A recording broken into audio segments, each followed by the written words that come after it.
नमस्कार मंडळी, राम राम. आज आपण करणार आहोत साबुदाण्याच्या वाफेवरच्या पापड्या. साबुदाण्याच्या पापड्या करण्यासाठी मी इथं 1 किलो साबुदाणा घेतला होता. रात्री तो भिजवला आणि आता तो मोकळा करून घेतलेला आहे. चवीप्रमाणे मीठ आणि थोडंसं तेल हे साहित्य आपल्याला लागणार आहे. आता हा भिजवलेला साबुदाणा मी मोठ्या परातीमध्ये काढून घेते.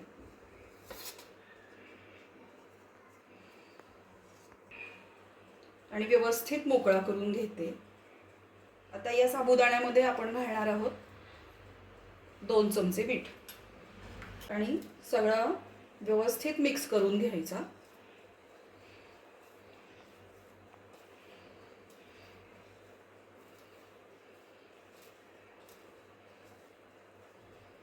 मीठ चवीप्रमाणे कमी जास्त लागू शकतं. प्रत्येकाला मिठाची सवय जशी असेल त्या कट करेल.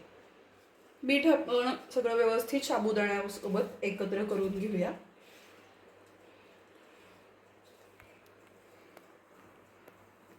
आता पापड्या करण्यासाठी मी इथं इडलीचं पात्रामध्ये पापड्या करणार आहे. तर ही इडलीची जी डिश आहे त्या डिशला थोडंसं एक थेंब तेल लावून घ्यायचं आणि पसरवून घ्यायचं व्यवस्थित.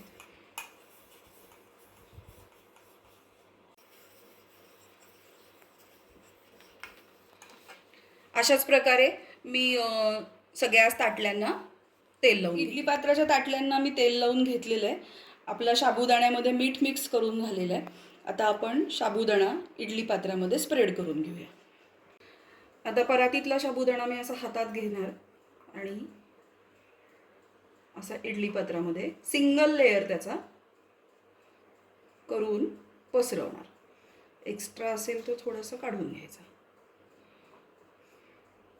तर माझे एका डिशमध्ये असं साबुदाणा व्यवस्थित पसरवून झालेला आहे.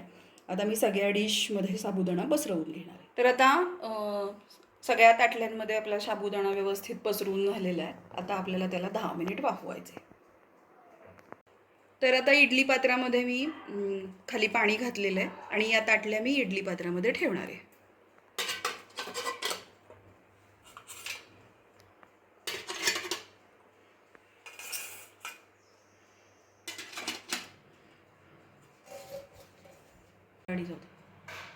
आता झाकण लावून मी 10 मिनिट वाफवून घे.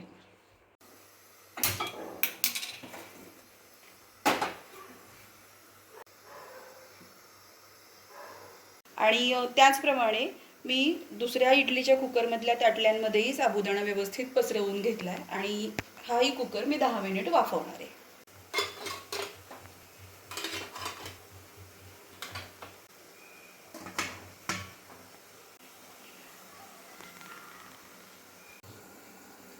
तर आता 10 मिनिट झालेली आहेत आणि छान वाफ आलेली आहे. हे साबुदाणे बघा तुम्ही असे थोडेसे फुललेले दिसत आहेत आणि ट्रान्सपरंट दिसत आहेत. ज्यावेळेस हे असे ट्रान्सपरंट दिसतात तेव्हा आपला साबुदाणा चांगला वाफवला गेलेला आहे. हे एक मुख्य काय म्हणतो साईन आहे ते पापडी झालेल्याचं. तर आता ह्या सगळ्या ताटल्या मी काढून घेते. गॅस बंद करूया आणि थोडंसं कोमट झालं की मग आपण या पापड्या व्यवस्थित काढून कागदावरती ठेवणार आहोत वाळवायला. आता आपला दुसरा कुकरही झालेला आहे.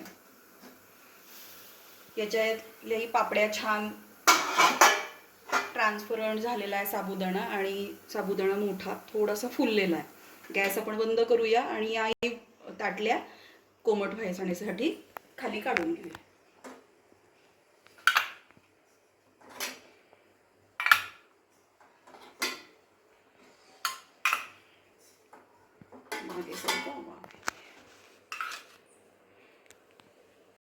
आता या पापड्या थोड्या कोमट झालेल्या आहेत. आता मी पंख्याखाली वाळत घालते. आता मी इथं भांड्यामध्ये पाणी घेतलेलं आपलं साधं पाणी, त्याच्यामध्ये चमचा असा बुडवणार आहे आणि पापड्या आपल्या कोमट झालेल्या आहेत. तर चमच्याच्या साह्याने त्या पापड्या अशा छान सोडवून घेणार आहे आणि व्यवस्थितरित्या कागदावरती काढून घेणार आहे.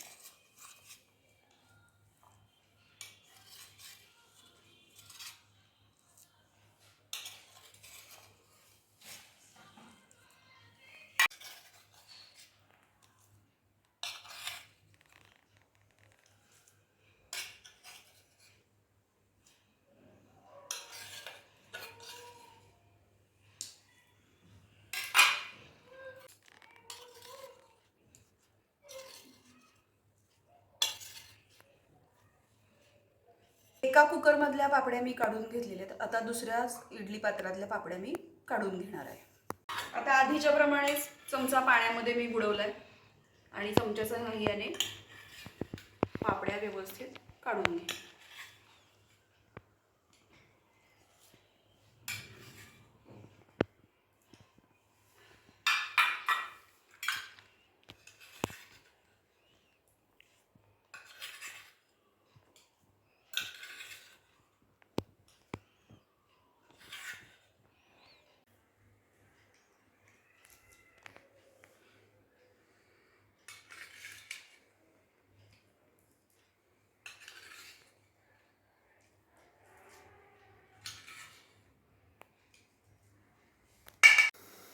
तर आता आधीच्या प्रमाणेच मी ताटल्यांना परत एकदा तेल लावून घेणार आहे आणि परत पुन्हा एकदा पापड्या करणार आहे.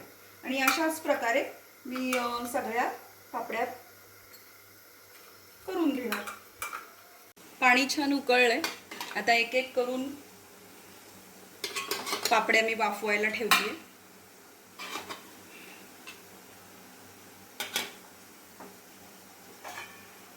इडली पात्र झाकून 10 मिनिटं वाफवून घेणार. तर याच पद्धतीने मी सर्व साबुदाण्याच्या वाफेवरच्या पापड्या तयार करून घेतल्या.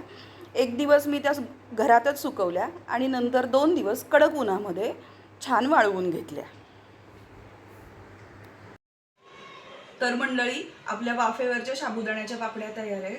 चला तर मग आता आपण त्या तळून पाहूयात. आता आपण साबुदाण्याच्या वाफेवरच्या पापड्या तळून घेऊया. कढईत मी तेल घेतलंय. तेल चांगलं गरम झालंय आणि मी पापडी सोडली.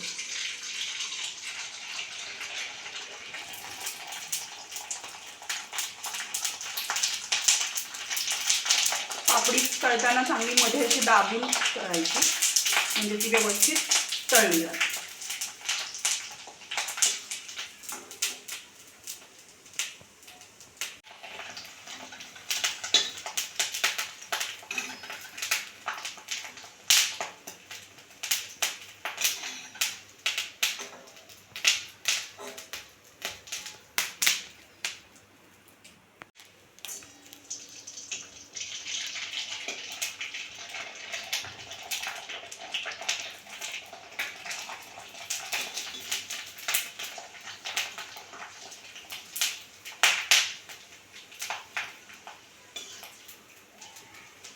पापड्या आपल्या छान फुलतायत.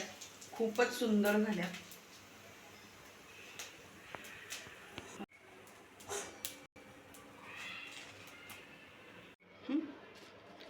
पापड्या आपल्या खूप छान फुललेल्या आहेत. अगदी छान फुललेले आहेत.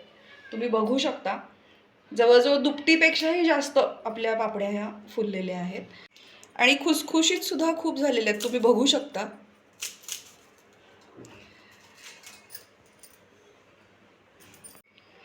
तर तुम्हाला वाफेवरच्या साबुदाण्याच्या पापड्यांची रेसिपी कशी वाटली हे मला नक्की कळवा. व्हिडिओला लाईक करा, चॅनलला सबस्क्राईब करा. राम राम.